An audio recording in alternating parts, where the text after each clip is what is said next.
এই সাদা বিলাই মানে সাদা চুলওয়ালা মেয়েটাকে স্কুলে প্রতিদিন র্যাগিং করে, ওকে নিয়ে হাসি ঠাট্টা অপমান করে। মেয়েটা ভয়ে কিছু বলতে পারে না। এরপর মেয়েটাকে চুল ধরে ওয়াশরুমে নিয়ে গিয়ে পানিতে চেপে ধরে।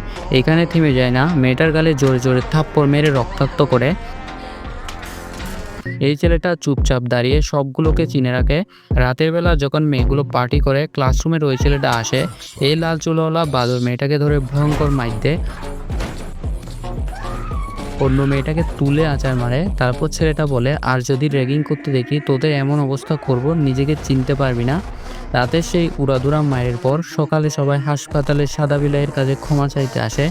কিন্তু এবার মেয়েটা চুপ থাকে না, সাহস করে পেতনিগুলোকে থাপ্পড় মারে এবং বলে, দূর হয়ে যা, তোদের জন্য কোনোদিন আমার চোখের সামনে না দেখি। জীবনে যাই হোক না কেন সবসময় স্ট্রং থাকবেন।